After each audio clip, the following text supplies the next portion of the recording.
After its debut last year, the all-new Chevrolet Colorado became the king of mid-sized pickup trucks. With its boyishly handsome looks, a well-built cabin, and a palette of peppy yet economical powertrains, it's easy to see why it oh so easily beat out its competition. However, despite being redesigned recently, Chevy decided to update the Colorado already, making it an even greater vehicle than it was before. So let's not waste any time and look at how the 2024 Chevrolet Colorado takes center stage in the automotive world. A fabulously stylish exterior. Let's be honest here, the previous generation of the Chevy Colorado was dubiously styled at best. It was very evident that it lay on an old platform, and its lack of design consistency left it looking like a mishmash of parts. The redesigned model is a completely different story though. The front of the car has a very bold and muscular note, without feeling over-designed. The front grille is large enough to give the car a menacing look without making it look tacky. The grille itself is complemented by a set of narrow and sharply angled headlights, which further emphasize the dominant nature of the car's design. Furthermore, the sides of the Colorado follow the front design.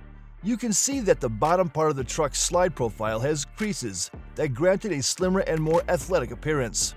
Furthermore, the wheel arch has a near rectangular design that makes the car look considerably more rugged. What we like the most, though, are the meaty door handles. Honestly, they just look at the business, especially when blacked out, as they give the car a no-nonsense feel to it. However, we'd like to turn your attention to the back of the Colorado. It's just so elegantly simple, yet so stylish at the same time.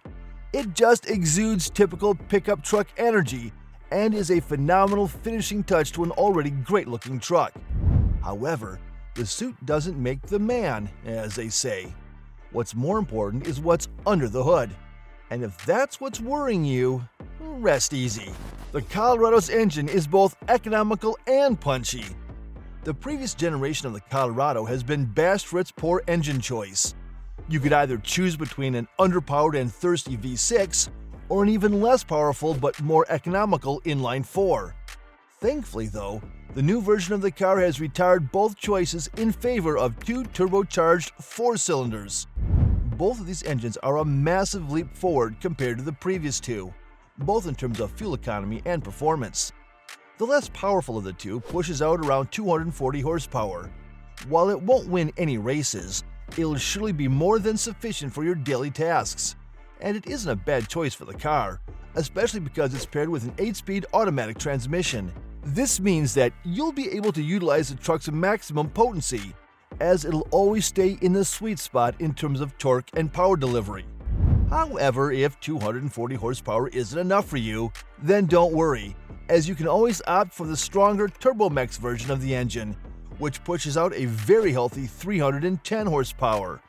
This allows the Colorado to reach 60 miles per hour in 6 seconds flat.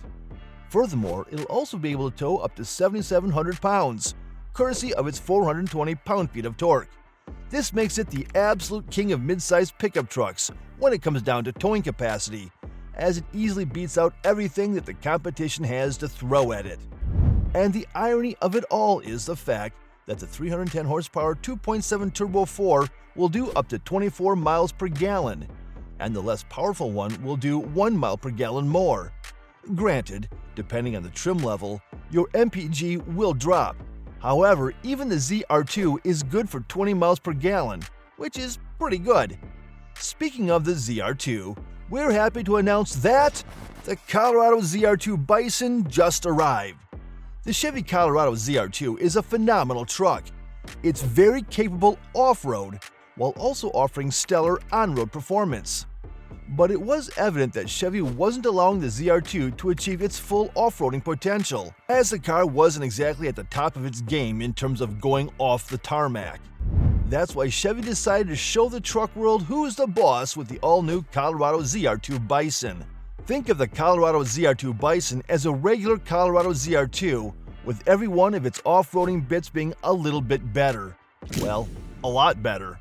First of all, compared to the regular ZR2, the ZR2 Bison has an increased ground clearance.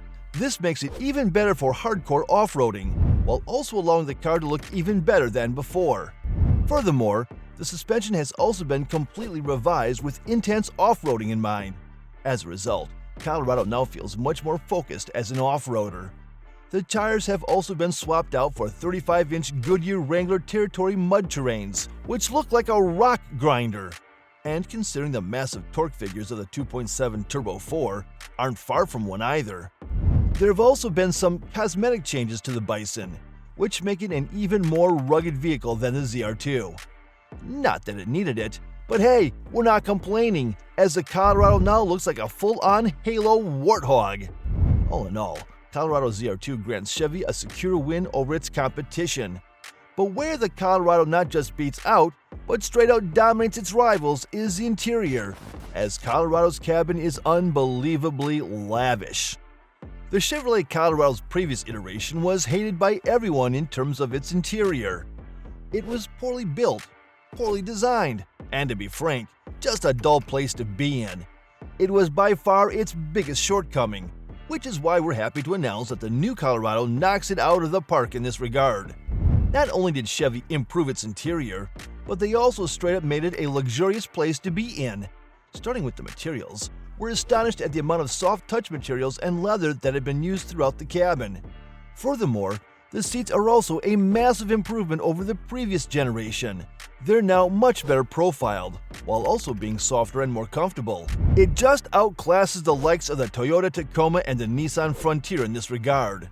And while the quality is on par with the Ford Ranger, what certainly isn't is the style.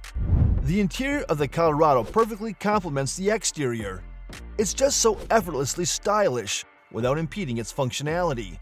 The large infotainment screen is seamlessly incorporated with the dashboard, and it is in line with the digital gauge cluster.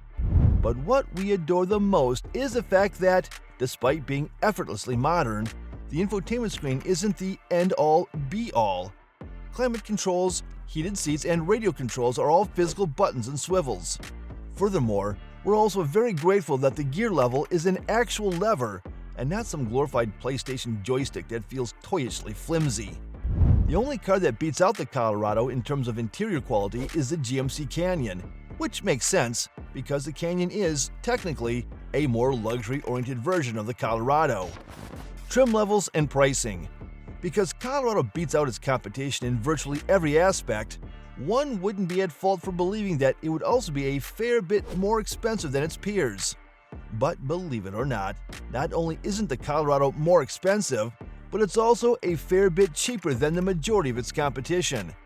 The base model Colorado WT starts at only $31,095, which is cheaper than every other pickup truck in its segment, save for the Ford Ranger.